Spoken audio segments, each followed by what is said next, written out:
virtual stream. Fuck. Okay. Can you guys hear her, by the way? Yeah, I can. Can you make out what she's saying? Not really, I can't. Whoa.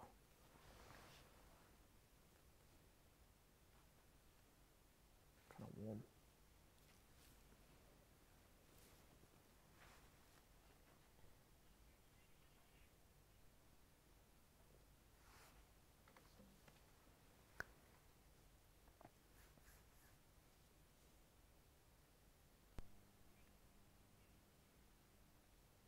Hello, and welcome to UniTV Candidate Question Time 2018.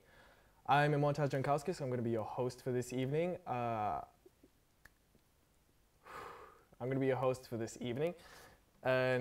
I'm going to be talking to some of the students running for the full-time officer positions at Sussex Students' Union. You can vote for your favorite candidates over at sussexstudent.com/elections. Polls are going to be opening on Monday at 9 a.m. And the polls are going to be open until Friday. The results are going to be out that following Friday at 6:30 p.m. We're going to be streaming that live right here on UniTV live, so be sure to tune into that. So you can vote for our show today. Each candidate is going to be asked a couple of questions. One of them is going to be a general question about their position, about the role that they're going to be going for, and a more specific question about each of their manifestos. Joining me right now is two of the candidates that are going to be running for activities officers. We have Becky and Charlotte, and we'll be talking to them in just a second. But first, we're going to look at a short introductory video from both of them. Hi, I'm Becky. I'm running for activities officer. I'll be running alongside Chris, who's running for welfare. If elected, I will reinstate varsity, improve facilities in line with increasing student numbers, make sure postgrads have Wednesday afternoons free to do extracurricular activities, and make freshers bigger and better. Hi, I'm Charlotte. I'm running for activities officer. My main manifesto points include good quality equipment for sports, better organisation of transport, better relationships between sports teams, and bringing back varsity for 2019. For clubs, societies and media, I want to improve the room facility booking system. I also want to create a Sussex showcase of the arts, and I'd also like to promote opportunities for funding. For events, I want a bigger and better Freshers Week with lots of events suiting everybody, and I'd also like to create a World Food Festival to promote diversity at Sussex.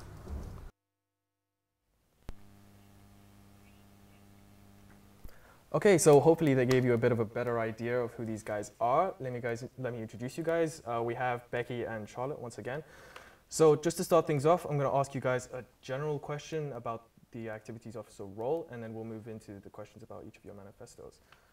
So if you could answer first, and then we'll move on to Charlotte's answer. So the general question I'd like to know the answers to is, basically a lot of your manifestos focus heavily on sports societies and sports facilities. What are your priorities in regards to non-sports societies, for example, educational, political, or student media societies? I think for me, the real impetus for change is going to come from the people that run these societies and the people that are really willing to put in the work and change they want to see. So if I can work with the students that want change and want something different, then I feel like that's how I would go about that. Okay, great. So you want to work with the students to make a change? Yeah, if students think something's wrong and they can't get access to whatever they need with their society, they're the ones that are going to know what's wrong.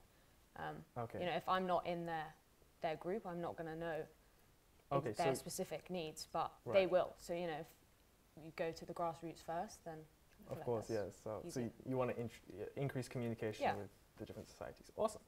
What about you? I've spoken to a few non-sport societies, and sort of the main idea I've got from them is that they struggle to get the funding the sports societies get. So to help them out, I wanted to just sort of raise awareness of the opportunities that there are for funding. So at Sussex, we've got a leaves reward scheme. I'm sure lots of people know about it, where you can complete different leaves at different levels by completing certain bullet points. And when you complete certain numbers of those, you do get funding. So I want to really encourage this in those societies and media and everything. So they can do a proactive step towards getting their own money, and then I'll look at that sort of based on how I would allocate more SU funding to them. Okay, perfect. Okay, great. So you'll see which of the societies are going to be more active. Yeah, so if they're making a more active step to get their own funding, I'll think that they're more invested in that and they're trying harder, so I'm more willing to give them money. Awesome, perfect. All right, so those were great answers. We can move on to the actual manifesto answers, again starting with you, Becky. So my question for you is, one of your manifesto points says that you're going to be improving facilities in line with increasing number of students. Could you be a bit more specific about what you plan to do? Yeah, I mean, I haven't got blueprints for a new sports centre or anything, but there needs to be real change. Like, it's almost impossible at busy times to get on a treadmill in the gym. Like, there aren't enough for the number of students, and I think if the management at Sussex and the estates don't see that, you know, increasingly student facilities are getting worse, it's going to hit a point at some point where no one will be able to use anything. Okay. So, you know, I will lobby the university and really push for increased facilities and like new buildings, wherever you can get. Okay, great, awesome. So, right, so let's move on to your manifesto point. That was fine. So we got Charlotte, in your manifesto, you talk about bringing back varsity, which we all know was cancelled this year because of the incidents of last year. How do you plan on doing this, and how can you make sure that it's safe for all of the students? So there's a few different things that I was thinking about doing. The first would be one of the main issues was having the rugby men's final, and it was a standalone event. There was nothing else going on at the same time. So I think there needs to be more overlap with the big events, so to sort of split the crowds. There also needs to be more management. I would suggest employing some security staff there. I'd also potentially suggest reducing the amount of alcohol or ban it completely from the sports fields and pitches and grounds where events are taking place. And I'd also think about introducing tickets, as I think tickets would encourage students to not ruin the fun because they've put money into it.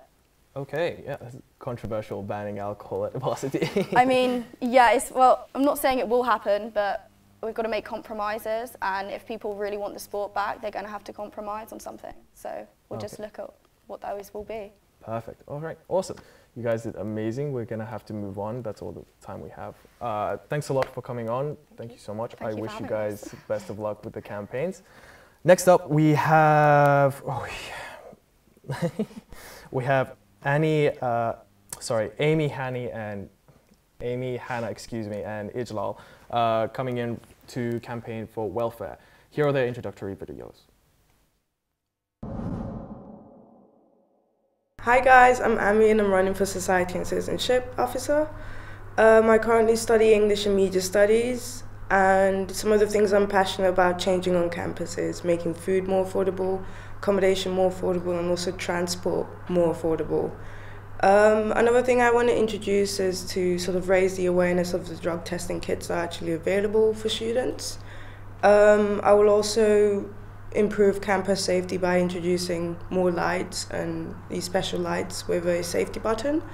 And another thing I'm passionate about is creating a stronger network of activism between the University of Sussex and Brighton University.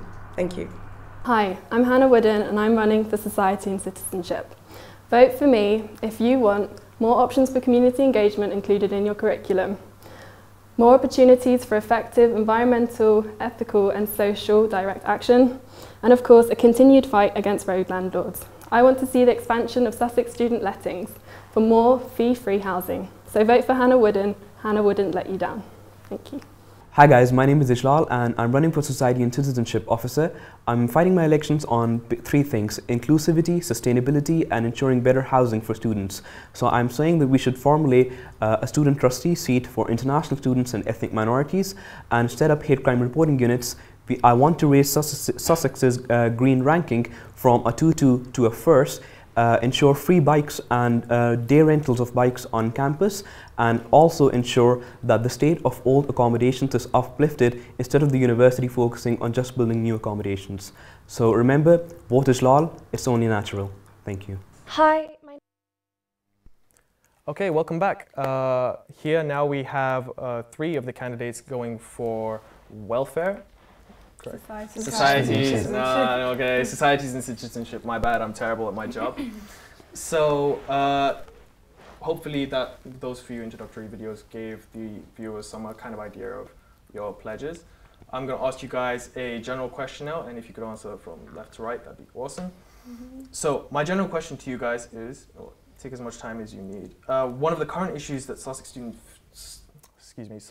face is problems with accommodation. As I'm sure you guys are well aware, over the past couple of years, the university has been putting a lot of students, especially international students, into hostels around the Brighton, Hove, and Lewis area. What are your thoughts on this, and what can we do? I feel like Sarah's campaign of, knowing your neighbour, I think that's very important in this sort of housing crisis that we have on campus, where perhaps the university would, send students onto off-campus accommodation, and if we sort of grow to have a close relationship with the local community, then the sort of hostileness that Brighton residents may feel might be eradicated.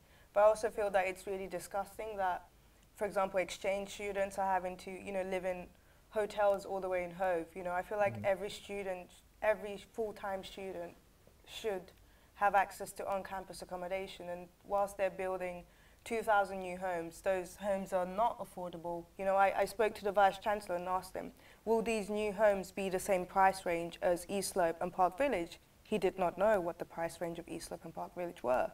But we will continue, campaigning and also fighting for more affordable housing, or perhaps to have some sort of scholarship that could go towards lowering the rents of the new affordable South Slope. Okay, great, awesome, thank you. Hannah, what about you? What do you think? So Sussex has the Sussex Student Lettings Agency. This is a not-for-profit agency that was set up about 6 years ago, and they've been working to offer fee-free housing to students, so they don't have to pay the letting agency fees, which is often the first barrier to even finding a house. I want to work closely with them to expand this agency, and to do that we need to find out who the good landlords are, and we can only do that by directly going to the students and asking, have you had a good experience, can you refer your landlord to us, so that we can approach them and say, hey, we have direct access to students, it's just as beneficial for you to rent through us.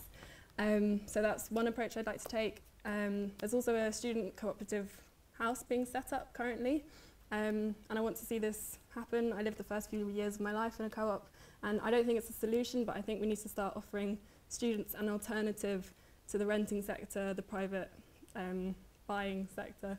So I'd like to see the success of that. Great.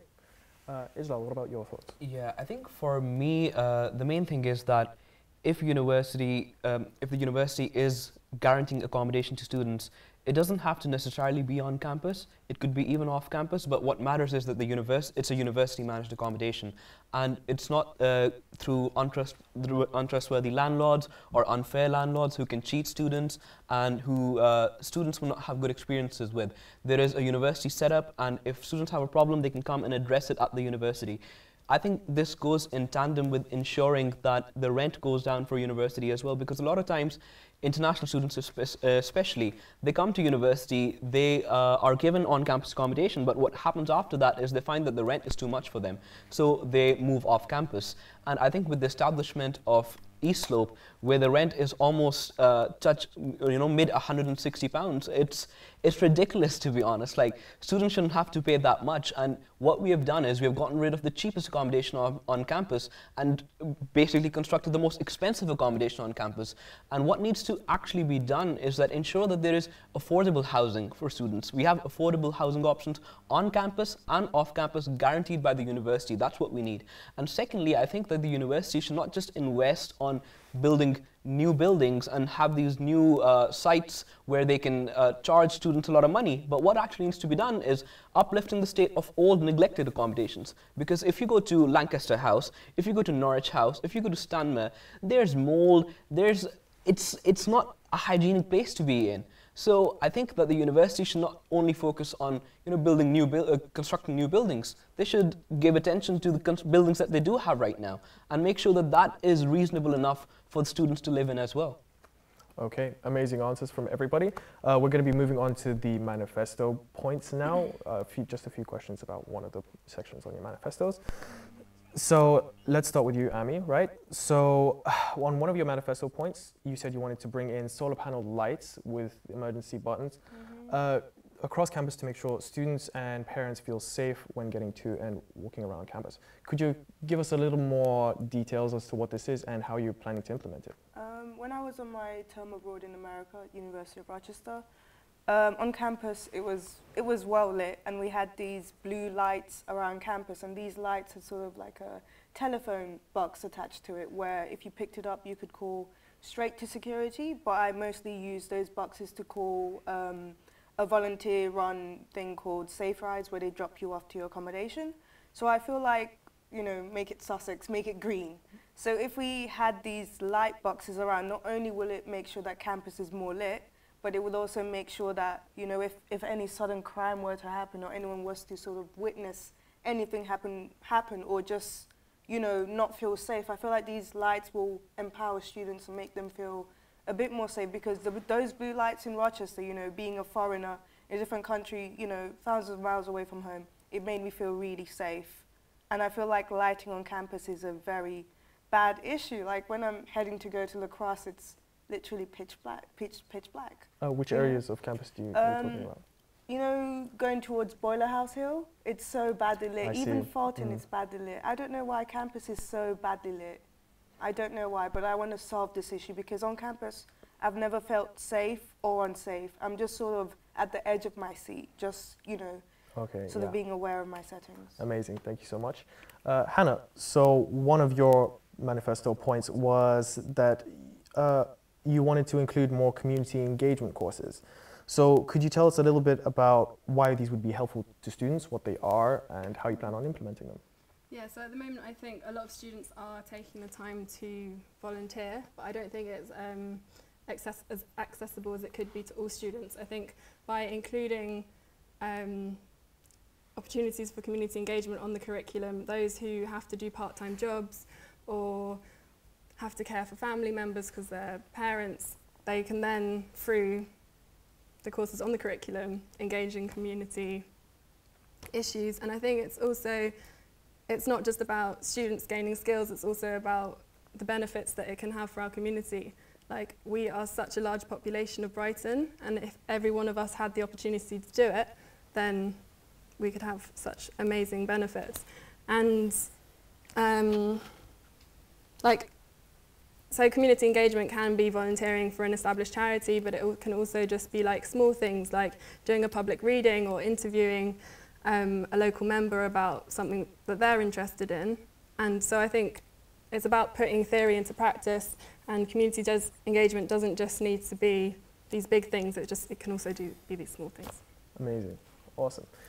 Ijlal, one of the points on your manifesto that caught my eye was the hate crime reporting center that you want to set up for the Students' Union. My question to you is, could you explain how this would work, and why should the Students' Union be responsible for this? So I think for myself, you must have seen within this year, the RED scheme was set up, and that's based on discrimination, based on gender identities. So in tandem with that, that's something that the Students' Union is running, in tandem with the Equality and Diversity Office that we have within the Vice Chancellor's office, with the Pro-Vice Chancellor Saul Becker. So similar to that, I would like something to be set up for hate crime reporting as well as an overarching body, because as the president of the Islamic Society, I'm responsible for quite a lot of Muslim students, and we have had cases of Islamophobia on campus in the past year or so. We had fascist symbols being posted around global studies last year as well. And people have gone through instances of transphobia, homophobia. There have been so many instances where people have felt discriminated based on their identities. Why I think the Students' Union should do this?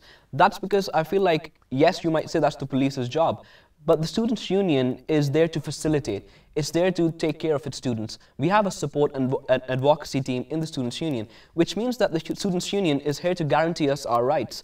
And a lot of times what happens is, specifically with international students, they're not really aware of the structures and the systems that exist when they come here. They don't have the knowledge. So that knowledge needs to be given by the university. The Students' Union is there to protect the rights of its students, because when we're here as students, the only identity that we do have is students. We don't have any other identity. And it's the university's job, it's the Students' Union's job to ensure that that identity remains protected.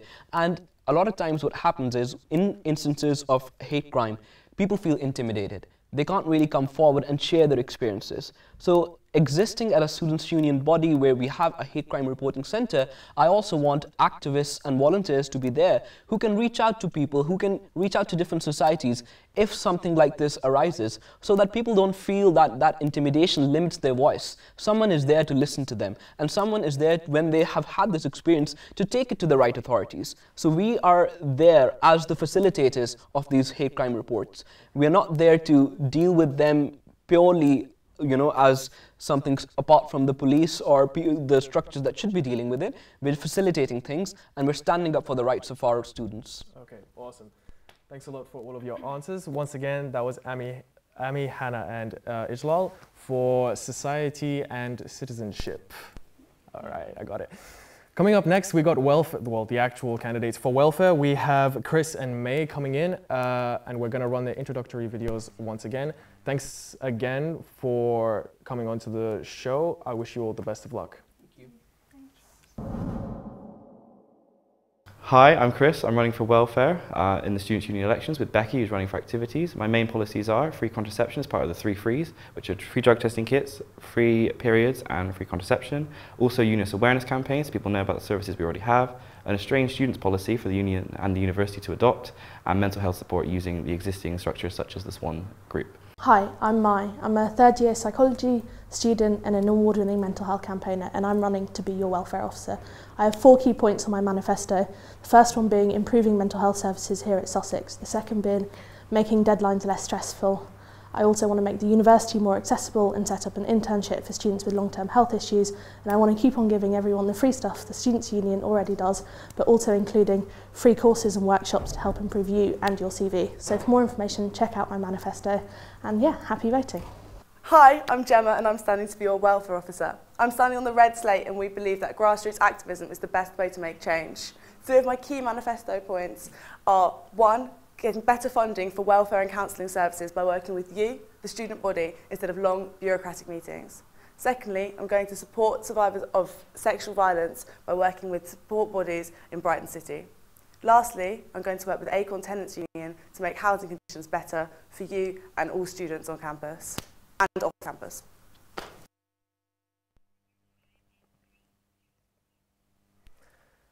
All right, so we're back in the studio. This time we have Chris and Mai, both running for welfare. This is the first group. We have another group of candidates coming in just after this.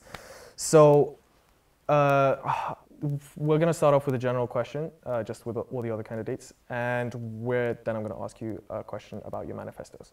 So just to start off with, my general question to you guys is, both of you talk on your manifestos about better mental health support. And what do you think are the main issues with the current services, and what do you think should be changed? Let's start off with Chris. Okay, so currently it's very clinical. You need to have diagnosis realistically before you come to campus, otherwise you can't access them as easily. Trying to get a diagnosis isn't the easiest thing from the current doctors and services on campus. So that, I think, is an avenue a lot of people wouldn't want to explore simply because of those reasons. So what I want to do is support SWAN, the mental health group that's already set up, to try and improve their events with more funding that I would offer through my exec budget, but also trying to get more communication with people out there so that they know they can have peer-to-peer support from this group, which is really fantastic. Met all the founders, they're really good people. And I think by including students in this process more, i.e. peer-to-peer support, there would be a greater variety of options that would ultimately improve it for everyone. Okay, amazing, great. What about you, Mai? What do you think? Yeah, there are quite a lot of problems with the mental health services at Sussex at the moment. Kind of like Chris said, that peer-to-peer support networks are really important. But also there's a massive gap at the moment for people who come to university with a diagnosis, but maybe with kind of more complex issues, and they're not able to be seen by the counselling service. And also they're often not unwell enough to be seen on the NHS, because the NHS is very underfunded at the moment. So what I'd want to do is work with local charities, local NHS services, and also the university counselling service to create a system that works for everyone and can meet everyone's needs. And also set up, kind of like SWAN, a peer tea and talk, which is a lot more informal. It puts less pressure on the student volunteers And it can just be once a week and everyone can just kind of talk about general mental healthy things and get support from other students. Amazing, great. So we're going to move on to the manifesto questions. So my first question for you, Chris, is on your manifesto, you say you want to make more union awareness campaigns to direct students towards the services that are already provided by the Students' Union. For example, the hardship fund, free periods, and drug testing kits. My question to you is, what are the strategies that you're planning to use for this, and how are they different from the strategies used in previous years? Okay, so in previous years, they haven't had videos. So my plan is to make short clips, less than 30 seconds long, with minimal writing, just the bare minimum to understand what the services are, where you can find them, maybe a web address, maybe a department within this union to actually go to. And put those all over Facebook. There's ways of boosting posts nowadays to Facebook. You pay a bit and then more people can see them, more students, and that will make people really aware, especially if it's short, so they don't have to watch a 5-minute video. But also putting it through our own channels. So I know the union does do a lot of stuff around that, but not in a very accessible way. That I think that by using these short clips, they would be more accessible to more people because they're very easy to follow. And if they know their people are there that they can go and speak to, then maybe they'll use them more and actually help their friends access them as well. Awesome, amazing. Great. So my question to you is on one of your manifesto points is to allow tutors a 48-hour grant or extension grant to students who are going, a 48-hour extension for students without them having to go through Student Life Center. Could you explain a little bit more about how this would work? And I also have a question about how you would perhaps stop students from taking advantage of the system without having to go through the proper procedure. Well, I did a year abroad, and on my year abroad, tutors were able to grant, I think, 48 or 72-hour extensions to the student. And you emailed them and told them your issue, and they kind of granted an allocated amount of time. And I think one of the benefits of this is students will need to get to know their tutors more and engage in their tutors more and able to kind of get the extensions, because obviously tutors themselves will have different rules on it. Some might just outright say that they're not going to do it, while others might be very lenient with it. But I think that tutors themselves probably won't allow students to take advantage of the system because they will be the ones granting the extensions. But overall, I think it's a really good thing. I think, like, say if you're a day late, something has happened the day before and you just need a 24-hour extension, then you can go to your tutor, you can speak to them, and they'll be able to grant it for you. It's the tutor's in control of who gets the grant. Very much. Amazing. All right. Thank you both for coming in today. You guys did great. I wish you both good luck in the election. We're going to be moving now to the second group of welfare. I should mention Lula and Henry are going to be coming in, and Gemma was supposed to come in, but she wasn't able to make it today. So we're going to be playing her VT as well, but it's only Henry and Lula that are going to be coming in. Here are the introductory videos, and I'll see you in a minute. Hi, my name's Henry. I'm running for the Welfare Officer this year. Some of my manifesto points are improving mental health services for students, including liberation students, helping with exceptional circumstances to have more included under there, for personal details within student records to be more easily changeable for students and prospective students, for spaces within the union building and other places to be more accessible for students, like the wellbeing area, and to continue with campaigns such as I Heart Consent campaign, pronoun badges, and the gender neutral language policy. Hi, I'm Lula, and this year as your elected undergraduate education officer, I've focused on prioritising accessibility, affordability, fairness and equality, as well as a radical direction for the Students' Union. If elected your welfare officer this year, I promise to keep prioritising all of those things, focusing on bringing Sussex Food and Sussex Estates and Facilities in-house, as well as prioritising the Student Staff Manifesto, which was written by 40 students last week and is in process, focusing on things like decolonising education, restructuring the university to make it more democratic, and generally making sure everyone's voice is heard.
Okay, so we're back in the studio. I have here with me Lula and Henry, who are also campaigning for the position of welfare officer. How are you guys feeling? Good. Yeah. Yeah, all right. Great, awesome, amazing. So, like same with everybody else, we're going to start off with a general question, and then we'll get into your manifesto points. So the general question, the same one as I asked to them, is you both, well, all of you basically talk a lot about mental illness at Sussex, and what do you think are the issues with the current services people provide, or the university provides, and how would you change them? How would you make them better? Shall I go first? So for me, I think one of the biggest issues all students kind of are very aware of is the counselling waiting list, and the reason for that is because university management keep increasing student numbers. They've no infrastructure to deal with it at all, which means students aren't getting the vital support that they need. I suffer from depression and anxiety myself, and I had to resit my first year because of that. I've spent this year working on kind of the resits and the sits and exceptional circumstances and all the kind of interactions that the university has at an academic level, but I think from a support and care level there needs to be a lot more provided. Okay. I would say, like, from a personal perspective, in terms of the staff and also, as you said, the waiting lists are incredibly, like, just not acceptable. I feel like the training that some of the staff get, especially for certain, like, liberation groups, so especially with LGBT students, and they don't seem to be as adapted to them kind of issues, or when a student comes to them with, say, like, I went to counselling in my first year for social anxiety, and my counsellor focused on a lot of other stuff that I didn't need to focus on because he didn't understand that kind of things. So the stuff that I actually went to counselling for couldn't get helped or resolved, and eventually I just couldn't be bothered with it, so actually I just helped myself. But I think that's unacceptable that students go for help and don't actually receive the help that they want to receive. So I think, like, if there was training or something for that, it would be just a lot better. Right, okay, perfect, amazing. Just out of curiosity, do you know the waiting time for counselling at the university currently? My understanding is that they've narrowed it down significantly this year. I think it's at 3 weeks currently. It changes quite a lot.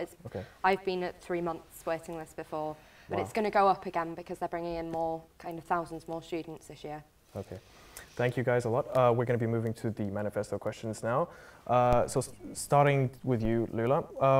On your manifesto, you write that you would continue to prioritize getting better support for international students. Could you, what kind of support are you talking about, and what other things are you planning to do to improve it? So I think the really important thing to remember is that I'm not an international student. You can tell from my accent and kind of so on. But I've been working really closely with the International Students Representative this year, and I've created an International Students Forum because, having looked at the demographic data report within the SU, we were painfully disengaged from our international student body, and they make up 1/3 of the student body. So this year I've put in place a Mandarin translator position to make sure kind of Chinese students feel like the union is for them, and I've been working really hard to put a full-time officer position in for international students so that there is secured and definite representation for international students, so that if things come up with the Home Office, or if there's kind of academic misconduct cases and kind of a lot of the things that disproportionately affect international students, it's their voice that's being heard and not home students like me speaking for them. Okay, amazing. Okay, so Henry, one of your manifesto points was lobbying the university for easier and less stressful application process for exceptional circumstances, and also widening the range of these circumstances. My question is, how would you make it less stressful, and what would you widen the range to? So in terms of, like, less stressful and things like that, in my own experience, the way that exceptional circumstances are laid out almost doesn't ensure a student that exceptional circumstance until the deadline has passed, which in my experience, going into an exam not realising if you're going to have that extra exam to take is the most stressful thing, because you don't have that safety blanket. When you know you're going into an exam where you're not going to perform to your best, you're not at your best part, and you're not going to get that best grade, and then having that worry afterwards of, am I going to get the exceptional circumstance claim to go through, is just very, very stressful, I think. So I feel for something like that, for something to be put in place that you know your deadline, you know you've got that extension, you know you've got that extra exam to take, it's just so much more less stressful, and then you might even perform to your best standard in the actual exam.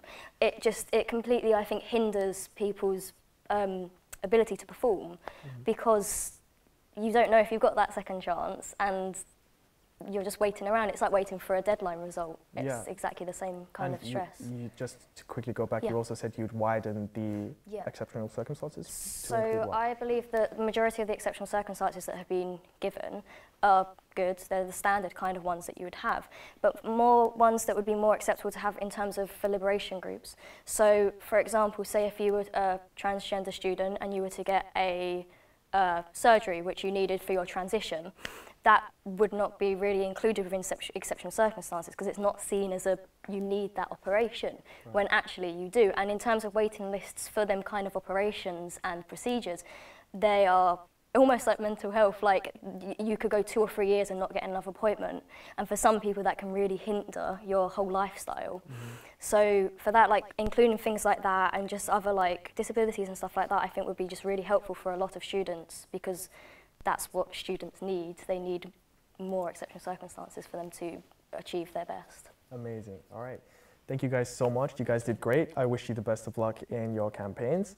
Well, coming up next, we have the undergraduate officer candidates. We have Rhiannon and Ella coming in to talk to us. Thanks again for coming in. And we're going to move over to their introductory videos now. Hi, I'm Rhiannon and I'm running to be your undergraduate education officer.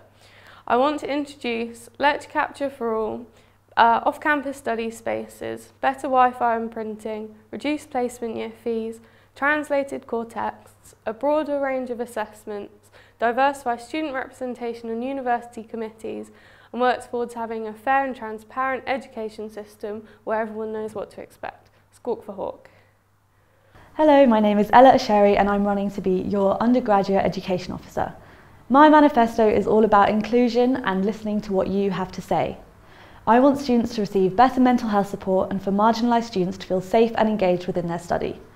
I want to improve the quality of teaching and to create more spaces on campus to study, eat and drink for free. I think students should have more of an impact on what we learn and how. Learning together, better with Ella.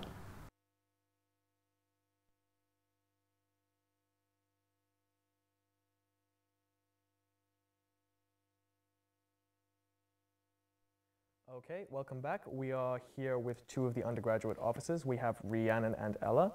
So, same thing as everybody else. We're going to ask you a general question and then move on to your manifesto points.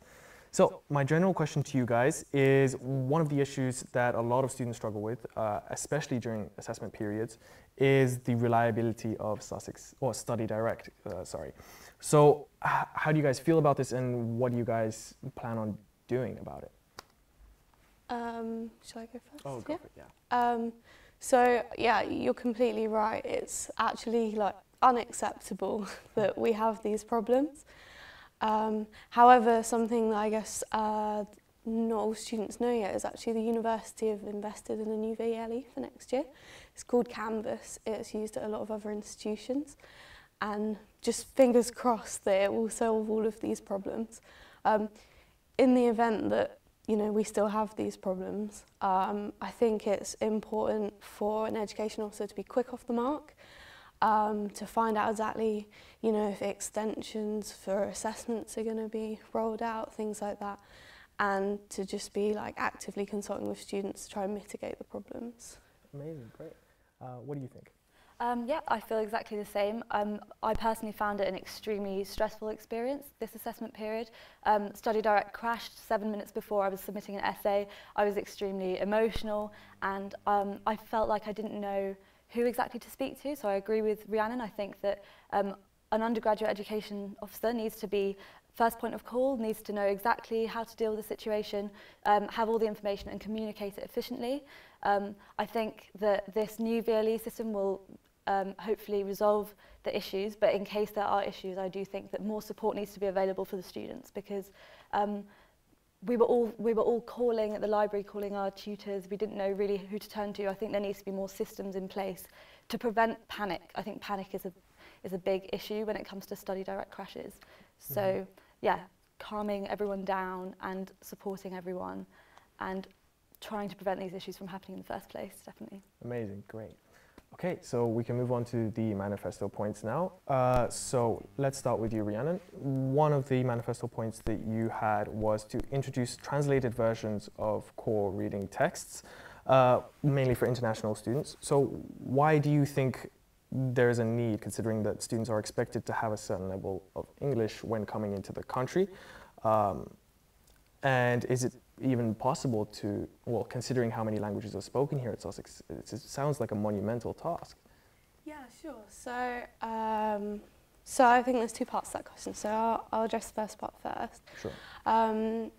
So there is a huge attainment gap with international students. Mm-hmm. And I think part of that sometimes can be to do with the language. Yes, okay, the university does have entry requirements to do with, you know, your English language skills. However, you know, for reasons I don't know, I think it is still a problem. Cool.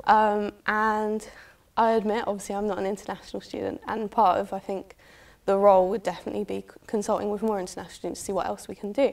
I was just, you know, sitting down one day and I thought, how can we do something about this? And I spoke to people in the library and I asked, do we have translated versions of core texts? And we don't. And I just thought it would be, you know, an intermediary step to try and alleviate some of the problems. I admit it's probably quite difficult. There's a lot of core reading, and I imagine some of it isn't even available.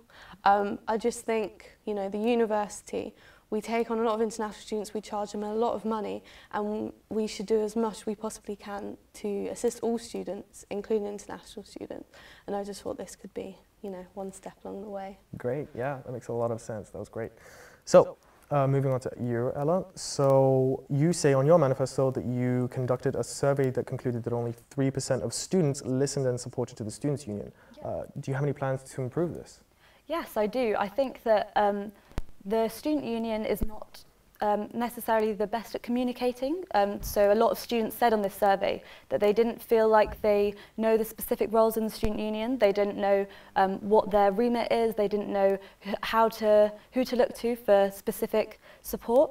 So I think that the way I think of dealing with this is to make myself a known point of contact for issues regarding undergraduate education. So I will be in a certain place every time each week, so in an informal setting, so people don't have to, you know, try and figure out where my office is. Like I imagine room 76 for an hour or two each week. So if students need to be pointed in the right direction, they come to me and they tell me their issue, and I can send them to support and advocacy, or I could send them to, you know, any different area within the school. So I think that a lot of students also feel like they're not being represented. So I think that the Student Union has a responsibility to represent the issues and concerns of all students, not just those who are eager enough to make themselves known. So I plan on platforming the voices and concerns of marginalised students, whether that's BME students or international students, mature students, and really making sure that they feel heard. Thank you so much. Yeah, that was amazing. Great. So thanks a lot for coming in. I wish you guys the best of luck in your campaigns.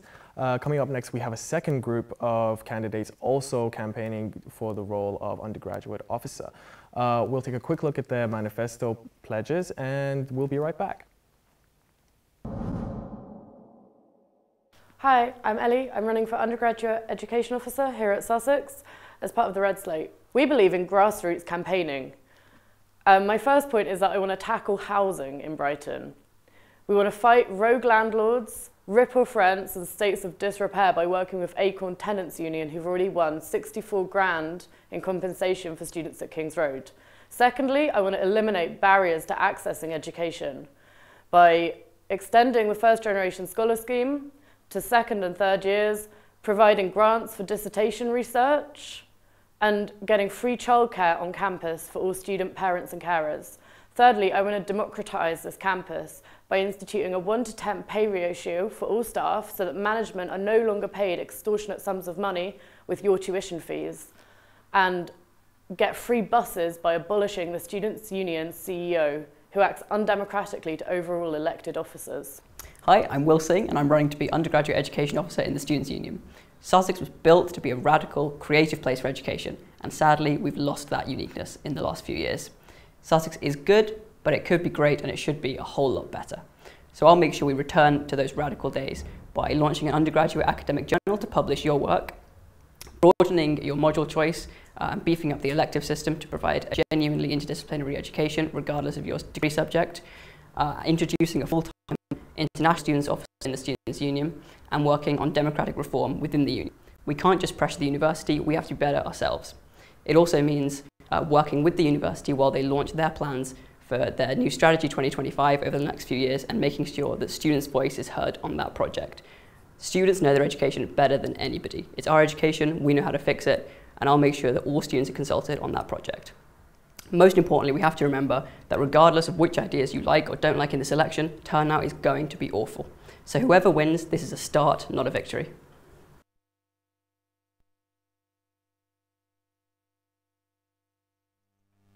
All right, welcome back. We are now in the studio with the second group of undergraduate candidates. We have here Will and Ellie. How are you guys doing? Really well, thanks. Great, amazing. So same thing as everybody else, we're going to ask you a general question and then we'll move on to the specifics of your manifesto points. So the general question I asked the other group was one of the main issues faced by students in Sussex, especially during exam period time or deadlines, is problems with study direct. How do you guys feel about this, and do you guys have any plans to make it better? So shall I start? Yeah, please. Yeah. Like study direct is shit, right? I'm just gonna come out and say that. It's clunky, it's awful, and it's just not fit for purpose. Mm-hmm. And what I want to know is, where are our £9,250 fees going? Right? Because we pay so much in fees, mm-hmm. and we're not getting a good service back for that. What's that being spent on? Well, management salaries are through the roof, right? Mm-hmm. They're constructing a brand new east slope that's costing millions and millions of pounds. So, you know, and they're doubling the rent for that. So we need to look at these things, and we need to look at where our fees are going and redirect them to services that students actually need. I had an issue of study direct quite recently in January, mm-hmm. when I accidentally submitted a wrong essay and couldn't go back and change it. And I was, you know, really stressed, and it just really affected me. And I think it's these kind of things that we need to be thinking about. Why isn't there a more streamlined, transparent system? Why isn't it more user-friendly? Why don't they hire a web developer? You know, mm-hmm. surely there's money for that. You know, this university runs on £1 million surplus. Adam Tikella earns over £200,000. Yeah. Let's think about that. Let's think about where our fees are going, and let's put it into the right places. Okay, amazing. And Will, your thoughts? Yeah, I agree. Study direct is the worst thing in the world. I had this as point 1 on my manifesto because, like everybody, I have that experience of. Yeah. So in one particular case, this January, I submitted an essay 1 minute before the deadline. Granted, probably shouldn't be doing that, but that's where we are. Yeah. And it crashed at the exact moment that I'd submitted. So it had nominally been submitted, so I couldn't resubmit, but I hadn't received a receipt. So I was like, did that work? Oh, maybe, maybe not. And part of the problem there, one, Ellie's absolutely right, it's infrastructure. It needs more funding. But two is just a kind of logistical point there, that it doesn't seem like IT ever have a proper awareness of why does everybody have an assessment mm-hmm. at exactly the same time on the same day. That really doesn't need to happen, stagger it by hour. And when we know there are busy assessment seasons, so in early January, coordinate with departments, coordinate with students, make sure that university IT are aware of when these deadlines are, so that you can put additional infrastructural requirements in place if they're needed. Mm-hmm. Amazing, great. So those were great answers. We're going to move on to the manifesto questions now, starting with you, Eddie, again. So my question for you is, one of your manifesto points is to put a cap on the number of students in each seminar. Yeah. And I just want to ask you why you think this is needed and how you are planning to overcome tutors having to work extra hours. So absolutely. So a few years ago, the government decided to uncap student numbers at all universities across the country. And obviously, you know, for universities, that's great because they can get more students, they can get more fees in, right? So they can get more money.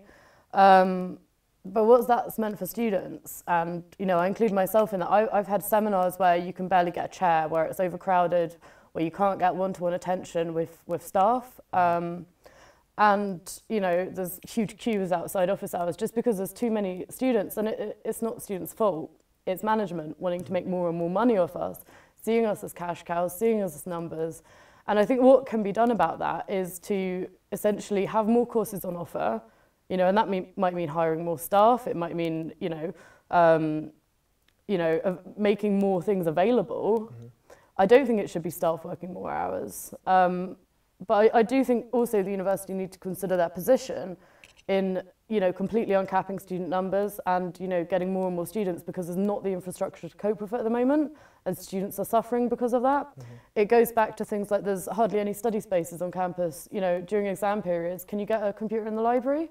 I have to walk around for half an hour even to find a desk. You know, it's things like that we need to be thinking about capacity, about infrastructure, and what's the university's motive in this? Well, it's making money, it's making a profit, and they cannot cope with the number of students at the moment. The infrastructure is creaking, and we need to put a stop to that. Okay. All right, very good points. Will, moving on to you. One of your manifesto points was to introduce a full-time international students officer. Why do you think this is needed, and what would their main responsibilities be? Yeah, so I think there's a couple of points there.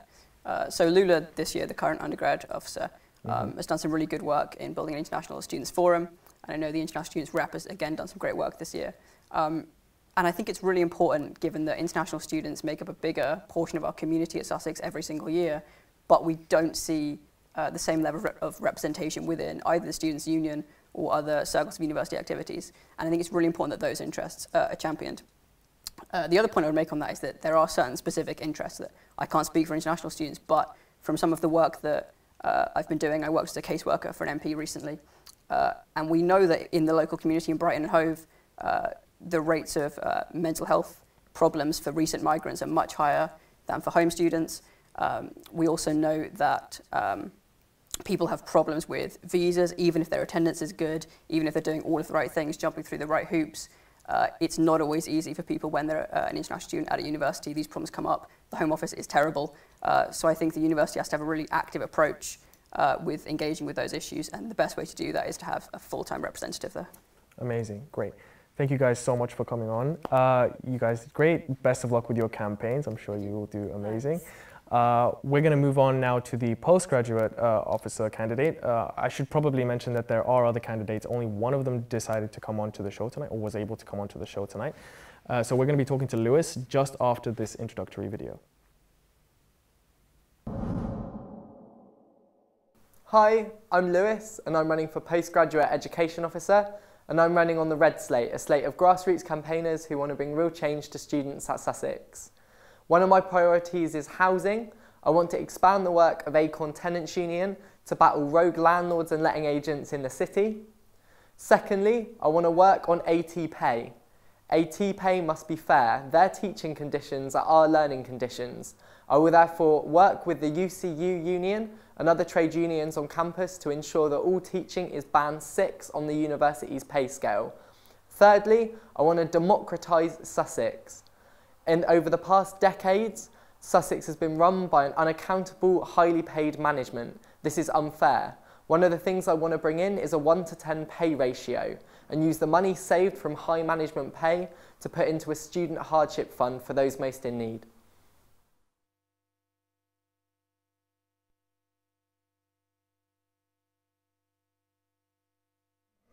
Okay, so this is Lewis. He's the candidate for the postgraduate officers position. How are you doing today? I'm doing very well. You're doing well, great. So same thing as the others. We're going to ask you a general question about the position, and then we're going to ask you a question about your manifesto. Excellent. Great. So my general question for you is, do you think there is enough representation of postgraduate students? And what kind of changes would you implement if not? No, and I think this is especially the case for postgraduate research students. So people doing PhDs, many of them are also staff and they're associate tutors. I think within the university, these people have seen their pay decimated. They've gone through decades of declining conditions and casualisation of their contracts. I think this needs to end. That's why as postgraduate officer, I will work with the UCU, the trade union for academics on campus and other academic representatives groups to fight to improve their pay and conditions. I think that this, yeah, I think that, yeah. Cool. Amazing, great. So essentially campaigning for better contracts for teachers and or PhD students. Yeah. Amazing. So my second question to you, more focused on your manifesto points, is, well, on your manifesto there are a lot of points specifically directed to postgraduate students, but focus a lot more on broader issues as well. What do you think is the biggest issue for postgraduate students, and how are you going to address it? The single biggest issue, sorry. I think it has to be housing. When postgraduate students come to Sussex, they have to enter a private rented market which is stacked in the favour of landlords and letting agents. They pay very high rents, rip off letting agent fees, and are usually made to live in homes of disrepair. As a co-member defence lead of Acorn Tenants Union, I've helped tenants organise and act collectively to win over £70,000 off letting agents and landlords. I will work as Student Union as Postgraduate Education Officer to resource Acorn, to expand it, and to help postgraduate students collectively organised against the housing market, which just doesn't work for them. They either do this or they enter university managed accommodation, which, as other candidates have said, is going to get more expensive with the demolition of East Slope. The university in a two-year period makes a £2 million surplus on its housing. There's no reason why they couldn't drastically cut the rent. Amazing point, great. Well, thank you so much for coming in. I'm sorry you had to be so short. No problem. Good luck with your campaign. Thank you. Once again, that was Lewis. If you want to vote for him, you can go to sussexstudent.com/elections. In just a minute, we're going to have a video showing exactly how you can vote from home, and we're going to run that now. See you in a minute.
Okay, so welcome back. I'm sitting here with one of the candidates, hopefully running for president of the Students' Union. We'll be talking to you in just a moment, but first we're going to run the introductory video just to give you guys a bit of an idea of his manifesto points. Here it is. I'm Jonathan Busby, running for president. My three main policies are Freshers Week for everyone, a transparent union, and a centralised hub for students to use. Dear students, my name is Mick and I'm running for president of the Student Union. We study in a university that is shamelessly commercialized and it's taking advantage of us at every chance. My top priority is to significantly reduce education costs for every student. I have an elaborate plan with realistic and radical solutions that can be realized immediately. Please read my full manifesto and join the fight for free education. Thank you.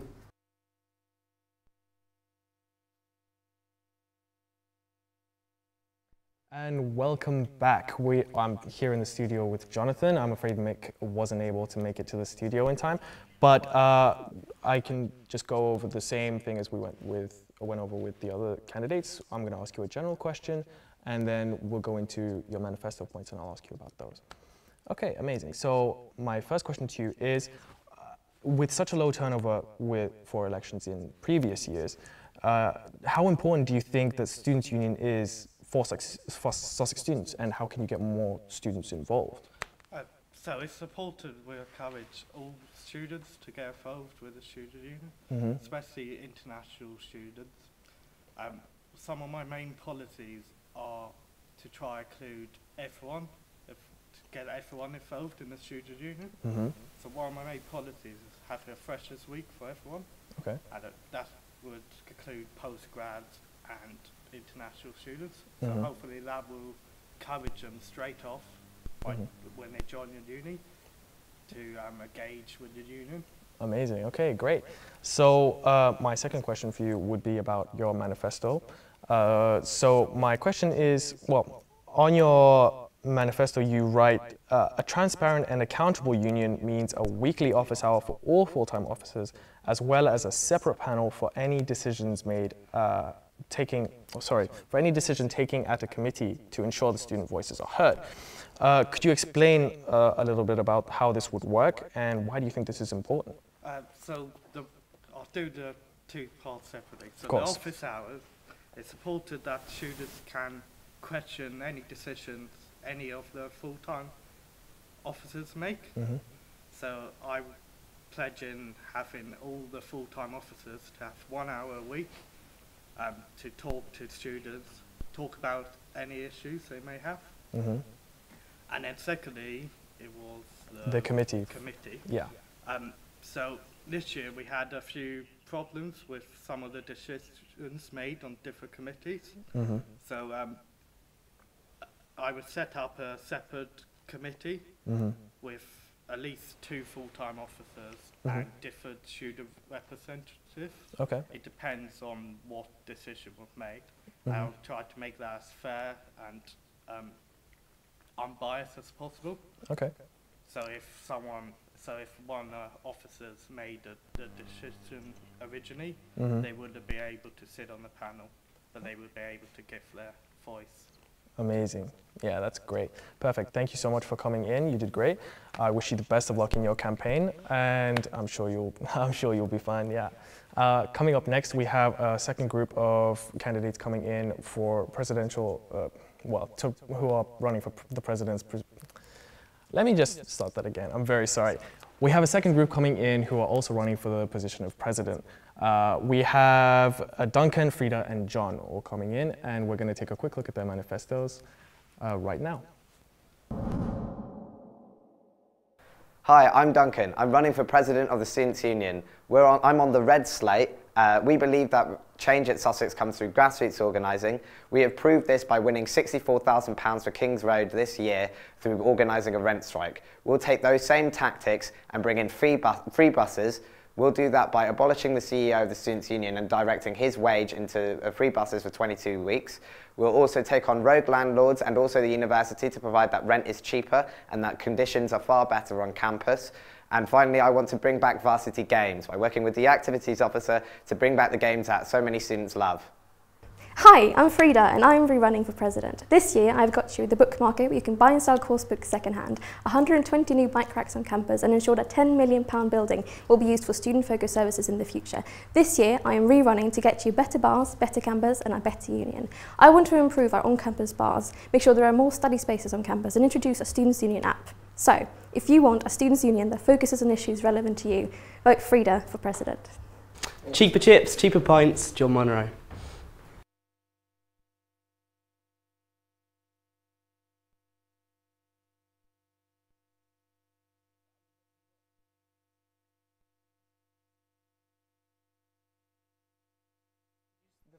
Okay, so we are now back in the studio with another 3 candidates running for the position of president. We have Duncan, Frida, and John. How are you guys feeling? Good. Awesome. Amazing. So, same as everybody else, we're going to ask you a general question, and then we're going to ask you a question about your manifesto points. So, to start things off, we'll go from left to right. My general question to you is, with such a low turnover for elections in previous years, how important do you think the Students' Union is to Sussex students? And also, how important do you think the voice of the Students' Union is in decisions taken by university management? So I would say that, given the low turnout, that actually students are completely disconnected from the union. And the way that we address that is by we start winning again. We start winning in terms of housing, we start winning in terms of reducing bus prices or anything like that. If we continue to have a union that wins the small things, while there's a huge tide against students of high rent, high cost of living, and just altogether like worsening conditions, they're just going to get disconnected. They're not going to think the union represents them. And in terms of whether the university, includes the union in their discussions, I mean, I don't think they really do. There's not much leverage a union really has. I mean, when you have a CEO whose pay is determined by the university, who's employed by the university, and when finances of the union are decided by the university through the block grant, then there's not much the union can do. The ball is entirely in the university's court. Okay. Frida, what do you think? Thank you. Of course, it's a travesty that, you know, not all students vote in the Students' Union election. It's really unfortunate that not enough students know what it is that we do, apart from drinking water. I do think that the Students' Union has an incredible... It's okay, take your time. Yeah. I think, having been a president for a year, I know that there are so many instances and so many individual situations throughout the year where you make a real difference to individual students, students with housing issues, students with course issues. And just today, actually, I met with student reps. Amazing. I met with student reps who had a real issue with an assessment on Thursday, and we've managed to actually make some real difference for them. So voting turnout is an issue, it needs to be worked on and make sure the Students' Union really focuses on issues relevant to students. And I think voting in the right officer really is a good way of doing that. Second question. Yeah. Management isn't listening to students enough, and that's one of the things I really want to work on as your president for another year. I want to make sure that student reps are better supported, and that the union is more representative of students by increasing the representation of students at Union Council. Okay, amazing. John, your thoughts? Yeah, sorry, I'd first like to apologise for Frida there. But yeah, I think that the turnout is ridiculously disappointing. I think that's generally just because every year we're sort of given this stupid amount of people who are going for, you know, 20, 30 manifesto points that they can never really be achieved. So for me, I thought it was quite important to concentrate on two things that students actually care about, and two things that I know can actually be done, and so just concentrate on those. Yeah. Amazing. So you think your campaign will encourage more students to vote? I do. I think if nothing else happens from this, I think the success of my campaign will be if the actual turnout increases, because I think, you know, at the end of the day, if I manage to increase the, you know, the involvement in student politics, that would be absolutely incredible. But obviously, you know, it'd be wonderful if we managed to get some cheaper chips and cheaper points as well. Of course, in the process. Amazing. Okay, so those are all great answers. We're going to move on to the manifesto questions now. So we'll start with you, Duncan. My question for you is, of course, one of the main points of your CEO that caught everybody's eye was that you were planning to abolish the CEO position of the Students' Union and use the money to fund free buses. Yeah. First of all, how would you go about reconstructing the Students' Union to ensure things that still get done? And secondly, could you talk a little bit about the specifics of how the buses are going to be implemented? So in terms of reconstructing the union, I would look to change one of the officer positions into a role that would encompass basically what the CEO is, as well as give more of those powers to the officer team and to the trustee board as well. That way that we actually have a full control over day-to-day expenditure of the union, which is a vital part in terms of how the democracy works and what a union really is. In terms of the bus scheme, it would be a pilot bus scheme to begin with.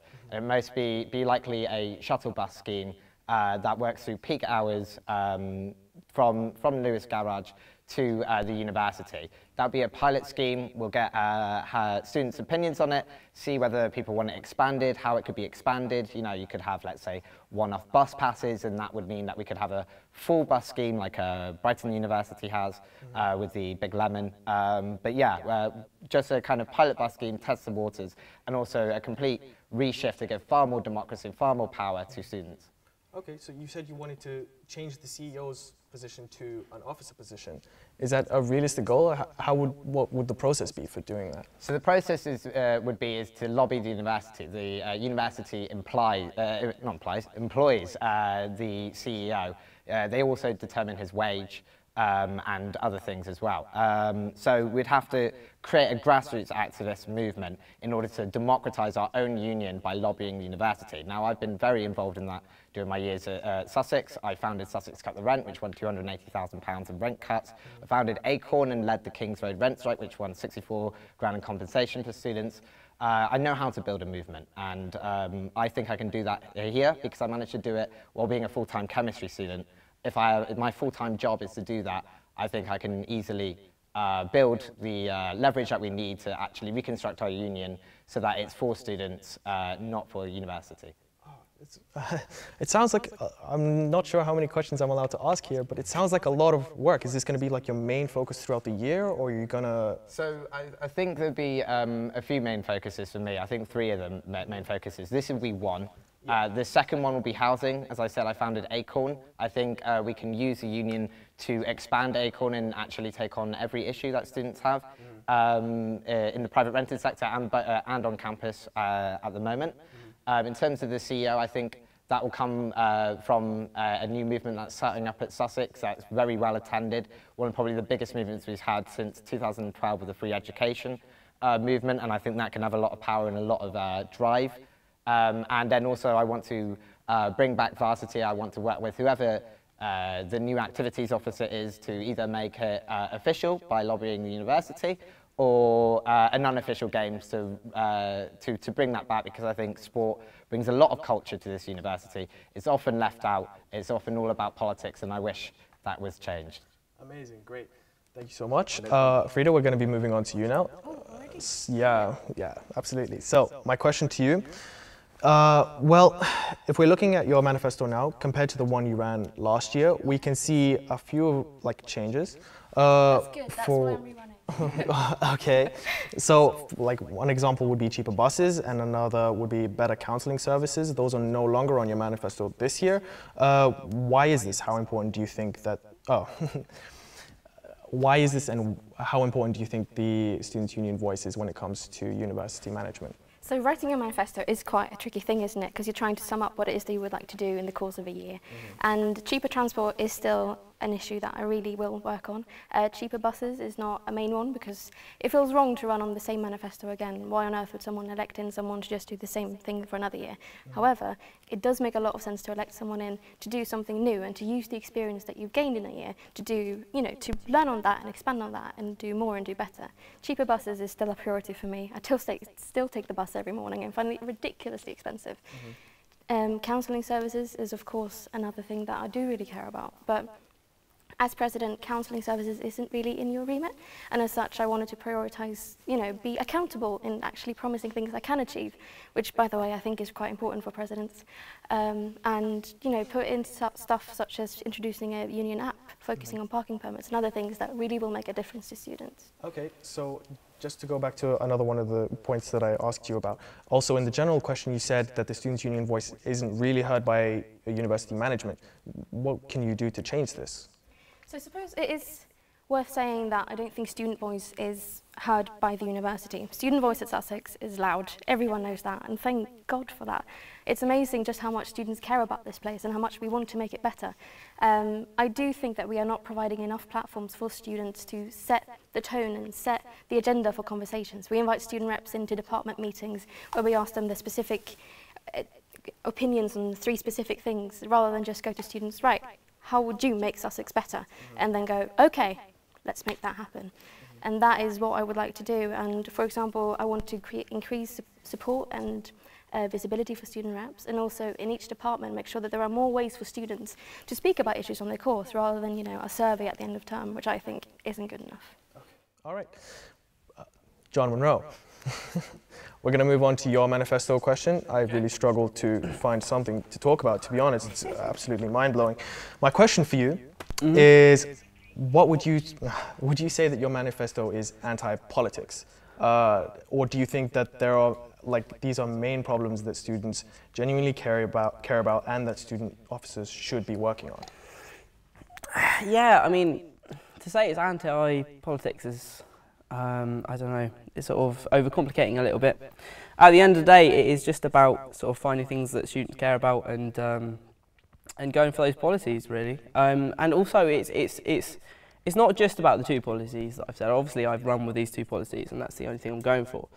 But it's also more about making a stance to reject the idea that, you know, everyone who runs for president needs to have 40 manifesto pledges that none of them can actually achieve. It seems like every year people seem to go with over-ambitious policies that are never actually going to get introduced. So it's quite nice to just, you know, focus on two things. And it's not really taking any kind of stance apart from the fact that I'm going to concentrate on those two things. So yeah, I think it's almost, you know, I think people are trying to overcomplicate it a bit, but at the end of the day, it's more of a message in a way, rather than just those two policies. Absolutely. I mean, you say that these are 2 points that you can focus on and comfortably get done in your time in office. Hypothetically, if you were to win and you had like a flying start, you get these points done in the first month, everybody's happy, what are you going to do for the rest of the year? Well, generally, I'm just going to concentrate on what the students want.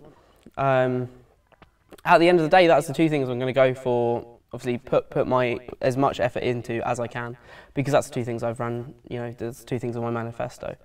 But it doesn't mean that if I am elected, that I'm not going to concentrate on anything else. So I think that's quite an important point. But again, it's more of a stance really than an actual point. I just think, you know, at the end of the day, there are two things that students really care about, and I'm going to stand for those and just see what happens. Absolutely. Just one more quick question. Yeah, of course. I know I'm just poking at your personal politics a little bit, but say you were to choose a particular area that you would focus on after you've completed your pledge. Which area would you go for? I mean, I'm generally still going to sort of concentrate on that kind of area. So cheaper chips and cheaper pints. So obviously, it's proved quite popular, and I think that at the end of the day, those two things don't sort of involve people enough. Cheaper, you know, food on campus generally, and soft drinks as well need to get involved. But I didn't want to dilute my campaign by involving that in the manifesto. So. Okay, amazing. Well, thank you all for coming on. I wish you guys the best of luck. You guys did amazingly well.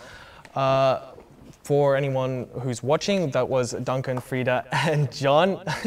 Always drink your water. You got to stay hydrated. You got to stay healthy. Don't forget, you can vote for any of your favorite candidates on sussexstudent.com/elections. It's madness here in the studio. Okay. All good? Okay, amazing. All right. You can vote for any of your favorite candidates at sussexstudent.com/elections. I hope you all have a wonderful night, and thank you so much for watching.